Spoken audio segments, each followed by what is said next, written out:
Picture this. You're crushing your goals, working on your passion project late into the night, and suddenly you realize it's already 3 a.m. You've got to be up at 7. Most people would panic knowing they're about to feel like absolute garbage tomorrow. But what if I told you that with the right approach, those 4 hours could leave you feeling more refreshed than your friend who just snoozed through 8 hours of restless tossing and turning? This isn't some fantasy. It's science. And it's something that high performers, from Silicon Valley founders to special forces operators, have been quietly using for years. The secret isn't about forcing your body to run on empty or chugging 5 espressos to stay conscious.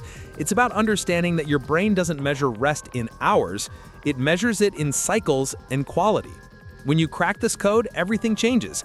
But let me be clear right from the start. This isn't an invitation to destroy your health or treat sleep like it's optional forever.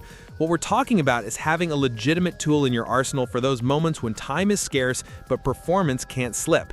Life throws curveballs. Deadlines appear. Opportunities demand action. And when those moments arrive, you need to know how to extract maximum recovery from minimum time. So here's my challenge to you while you're watching. Think about your own relationship with sleep. What's the biggest struggle you face? Drop it in the comments because I'm going to pin the most insightful response right at the top of this video. Let's start by destroying a belief that's been drilled into your head since childhood. You've heard it 1,000 times. 8 hours of sleep every single night, no exceptions. But here's what nobody tells you. That number is an average, not a law of physics. Some people genuinely need 9 hours to function. Others thrive on 6. And even for you personally, that number changes based on what's happening in your life, your stress levels, your training intensity, everything. But here's the real game changer. Sleep quality absolutely demolishes sleep quantity in terms of importance. You could spend 10 hours in bed and wake up feeling like you got hit by a truck if those 10 hours were garbage sleep.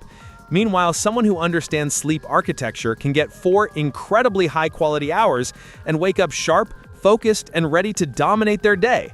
The difference comes down to understanding what's actually happening in your brain while you're unconscious. Your sleep isn't one long, continuous state. It's a series of cycles, each lasting roughly 90 minutes, where your brain moves through different stages. You've got light sleep, which is basically your brain's loading screen.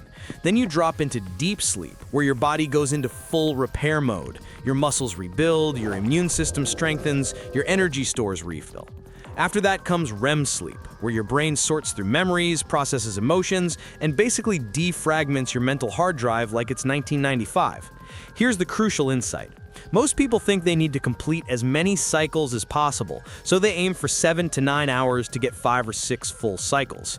But research shows that the majority of your physical restoration happens in the first 2 to 3 cycles. After that, you're getting diminishing returns. So if you can maximize the quality of those first few cycles and time your wake up perfectly, you can compress your recovery into a much shorter window. That's the foundation of the 4-hour sleep hack. The first thing you need to master is falling asleep fast and dropping into deep sleep immediately. Most people waste 30 to 60 minutes lying in bed with their mind racing, which means they're already losing a huge chunk of potential deep sleep before they even get started. There's a technique that was developed for combat pilots who needed to sleep in high-stress environments, and it's devastatingly effective. Start by lying down and consciously relaxing every muscle in your face. Your forehead, your eyes, your jaw, your tongue. Most people hold crazy amounts of tension there without realizing it. Then let your shoulders drop like someone just cut the strings holding them up. Let your arms go completely limp. Take a deep breath and exhale slowly, releasing all the tension in your chest. Now here's the mental part. You need to clear your mind completely for just 10 seconds. Imagine you're lying in a hammock under a clear night sky, or floating on your back in perfectly calm water. If any thoughts intrude, just calmly acknowledge them and let them drift away. With practice, this technique can have you unconscious in under 2 minutes, which means you're spending more time in actual restorative sleep instead of fighting to fall asleep. Next, you need to hack your biology. Your body has a built-in temperature regulation system that controls when you feel sleepy and when you feel alert. When your core temperature drops, your brain interprets that as a signal to sleep. This is why you naturally feel drowsy in the evening as your body temperature starts falling. You can hijack this system. About 90 minutes before you want to sleep, take a hot shower or bath. as hot as you can comfortably tolerate. Your body temperature will spike during the shower, but here's the trick. When you get out, your body will overcompensate and drop your core temperature below baseline. This triggers a massive release of melatonin and tells your brain it's time to shut down. Combine this with keeping your bedroom cold, around 65 to 67 degrees Fahrenheit, and you've created the perfect environment for dropping into deep sleep fast. A cold room might feel uncomfortable at first, but your body will adapt, and the quality of sleep you get will be dramatically better. Now let's talk about the chemical warfare you're probably waging against your own sleep without realizing it. Caffeine is amazing. It's probably one of the most effective cognitive enhancers available, but it has a dark side that most people completely ignore. Caffeine has a half-life of about 5 to 6 hours, which means if you have 200 milligrams of caffeine at 4 p.m., you still have 100 milligrams floating around in your system at 10 p.m. You might think you're falling asleep just fine, but caffeine blocks adenosine receptors in your brain, which prevents you from reaching the deepest stages of sleep. So you end up sleeping, but it's shallow, fragmented sleep that doesn't give you the restoration you need. If you're serious about making 4 hours feel like 8, you need to establish a hard cutoff for caffeine intake. For most people, that means no caffeine after 1 or 2 p.m. I know that sounds brutal if you're used to an afternoon coffee, but trust me on this. The difference in your sleep quality will be immediately noticeable. You're essentially choosing between a temporary boost now and actually feeling rested tomorrow. Here's another weapon that most people don't leverage correctly: strategic napping. If you're operating on compressed sleep, a well-timed nap isn't a luxury, it's a necessity. But the timing is everything. A 20-minute power nap can boost your alertness and cognitive performance without leaving you groggy. You're dipping into light sleep just long enough to give your brain a reset, then getting out before you drop into deep sleep. Set an alarm, close your eyes, and even if you don't think you're sleeping, just resting with your eyes closed provides significant recovery. If you have more time, a 90-minute nap allows you to complete a full sleep cycle, including deep sleep and REM sleep. You'll wake up feeling like you just had a full night's rest. The danger zone is anything between 30 and 70 minutes. If you wake up in the middle of deep sleep, you'll experience what's called sleep inertia, that horrible groggy feeling where your brain is basically still half asleep. Avoid that window at all costs. Stick to either 20 minutes or 90 minutes, nothing in between. Now here's something that sounds completely unscientific, but is actually backed by research. Your beliefs about your sleep directly impact how you feel. There's a fascinating study where researchers told one group of participants they'd slept poorly even though they'd actually slept fine. They told another group they slept great even though their sleep was mediocre. The group that believed they'd slept well performed significantly better on cognitive tests. This is called the placebo effect, and it works both ways. When you wake up after 4 hours and immediately tell yourself, "I'm going to be exhausted today, this is going to suck," you're programming your brain to feel exactly that way. But if you wake up and consciously decide, "I got quality sleep, I'm recovered, I'm ready to perform," your body actually responds differently. Your cortisol levels, your mental clarity, your physical energy, they all shift based on your expectations. Elite athletes use this all the time. They might not sleep much before a big competition due to nerves, but they reframe it mentally and still perform at their peak. Let's address some dangerous myths that are probably sabotaging your sleep right now. First, alcohol.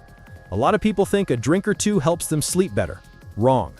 Alcohol might make you pass out faster, but it completely destroys your REM sleep, which is critical for mental recovery. You'll sleep, but you won't dream, and you'll wake up feeling foggy and unrested. If you're trying to maximize 4 hours of sleep, alcohol is your enemy. Second myth, you can catch up on sleep over the weekend. Sleep debt is real, but you can't just erase it by sleeping 12 hours on Saturday. Your body doesn't work like a bank account where you can overdraft during the week and deposit extra on the weekend. Chronic sleep deprivation has cumulative effects that can't be reversed with one long sleep session. The goal is to optimize your sleep consistently, not to run yourself into the ground and hope to recover later. Third myth, scrolling through your phone before bed is harmless. The blue light emitted by screens suppresses melatonin production, which delays your ability to fall asleep and reduces the quality of the sleep you get. If you're serious about compressing your sleep into 4 high-quality hours, you need to cut the screens at least 30 minutes before bed. I know it's hard, we're all addicted to our devices, but this one change alone can transform your sleep quality. Now let's talk about what you do before you even think about sleeping, because this is where most people completely blow it. Your pre-sleep routine is essentially the programming you're doing for your brain. If you go from high stress, bright lights, and mental stimulation straight to bed, your brain has no idea it's supposed to shut down. You need a transition period that signals to your entire system that it's time to wind down. About an hour before bed, start dimming the lights in your space. Use lamps instead of overhead lights. This mimics the natural sunset and triggers melatonin production. Eliminate noise or use white noise or brown noise to create a consistent audio environment. Your brain doesn't have to stay alert listening for random sounds, so it relaxes faster. Take 5 minutes to write down everything that's on your mind, especially your tasks for tomorrow. This external brain dump prevents your mind from spinning in circles all night trying to remember everything. Try this breathing technique. Inhale through your nose for 4 counts, hold for 7 counts, exhale through your mouth for 8 counts. Repeat 4 times. This pattern activates your parasympathetic nervous system, which is your body's relaxation mode. It's like hitting the override button on stress and anxiety. When you stack all these elements together, you create a ritual that practically guarantees you'll fall asleep quickly and drop into deep sleep immediately. Here's where everything comes together into something bigger than just sleep. When you master this 4-hour sleep hack, you're not just learning to function on less rest. You're taking control of your energy, which means you're taking control of your life. Think about how many people you know who stumble through their entire day in a fog, complaining about being tired, relying on caffeine just to feel semi-human. They're not living, they're surviving. But when you understand how to extract maximum recovery from minimum time, you become unstoppable. You've got a tool that gives you flexibility when life demands it. You can seize opportunities that others miss because they're too tired. You can push through crucial moments without your performance collapsing. And maybe most importantly, you develop a deeper understanding of your own body and mind, which translates into mastery in every other area of your life. This skill touches everything. Your productivity skyrockets because your mind is actually sharp when you need it to be. Your focus improves because you're not fighting brain fog all day. Your mood stabilizes because you're not running on stress hormones and exhaustion. Your creativity flourishes because your brain is properly processing and consolidating information during quality sleep. When you optimize your recovery, you optimize your entire existence. So, here's what I want you to do right now. Don't just watch this and forget about it tomorrow. Pick one single technique from everything we've covered and commit to testing it tonight. Maybe it's the rapid relaxation method. Maybe it's cutting caffeine earlier. Maybe it's establishing a proper wind-down routine. Just pick one thing and try it. Then come back to this video tomorrow and tell me in the comments what you tried and what happened. I'm going to pin the most valuable comment at the top so your experience can help everyone else watching this video. If this video gave you even one actionable insight, smash that like button. Subscribe if you want more content on optimizing your performance and taking control of your biology. And remember, sleep isn't about the hours you spend unconscious. It's about the quality of recovery you achieve and the energy you bring to your waking life. Now go master your 4 hours and change everything.